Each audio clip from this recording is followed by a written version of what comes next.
ना जाने मेरे देश को किसका नजर लग गया है। इस समय देश की दशा और दुर्दशा दोनों खराब चल रही है। सत्ता में बैठे लोग उन लोगों को जेल में डाल रहे हैं जो लोग जनता का सेवा कर रहे हैं। कोरोना काल में मरीजों को गला लगा रहे हैं, उनके परिवार वालों का सहयोग कर रहे हैं। गरीबों के लिए जो एम्बुलेंस बनी है उसको लोग छुपा के रखते हैं और इसी चीज को जब पप्पू यादव उजागर करते हैं तो उनको जेल में डाल दिया जाता है। तो मेरे देशवासियों, ध्यान देने की बात है। इस सत्ता में, इस सरकार में अगर आप जनता का सच्चा सेवक बनने का कोशिश कीजिएगा तो आपको इसी तरह जेल में ठूंस दिया जाएगा।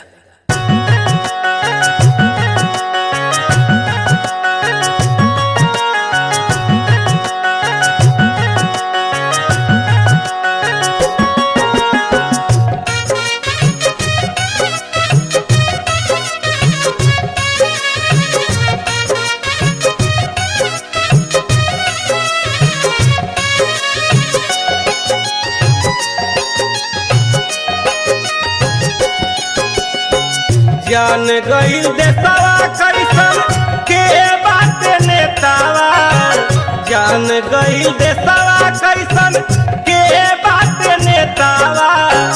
पूरा बिहार के ललकार बड़ुए पप्पू यादव जानी डरिह सभे खाड़ बड़ुए। पप्पू यादव जानी डरिह सभे खाड़ बड़ुए। पप्पू यादव जानी डरिह।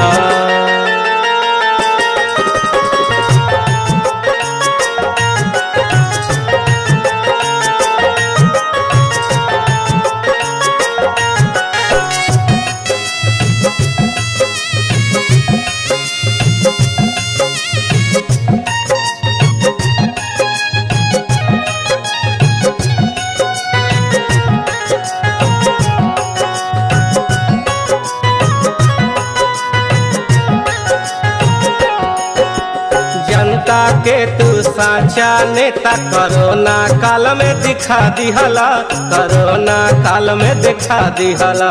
नेता के का काम होला बढ़ाओ में बतला दिहला, बढ़ाओ में बतला दिहला।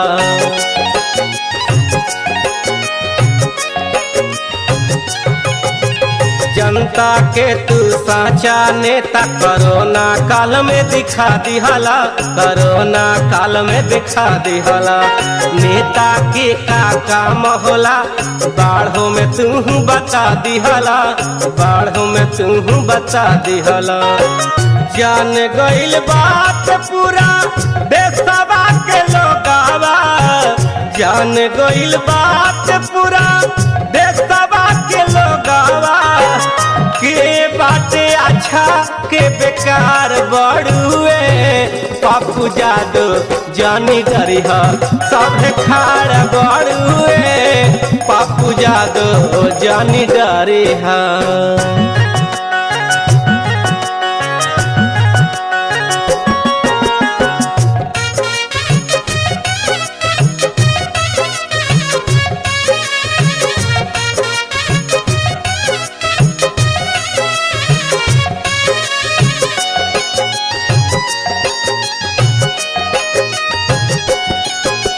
महामारी में बन के मसीहा गरीब के गला लगावेला, रोगियन के गला लगावेला। बिना डर भय के पप्पू जी एम्बुलेंस कांड देखावेला, एम्बुलेंस कांड देखावेला।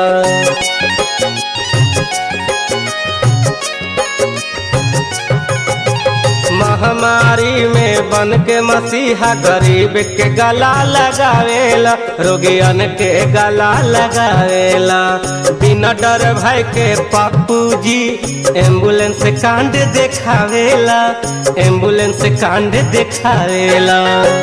तोहरा के जेल भेजी अरे ठिकाना ही काइले,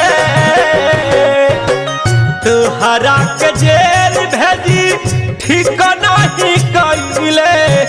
तोहरा के जेल भेजी ठिकाना ही काइले। भइले शासन पर शासन सब लाचार बड़ुए पप्पू जादू जन डरई ह सभे खाड़ बड़ुए पप्पू जादू जन डरई ह हर बिहार बड़ुए पप्पू जादू जन डरई ह।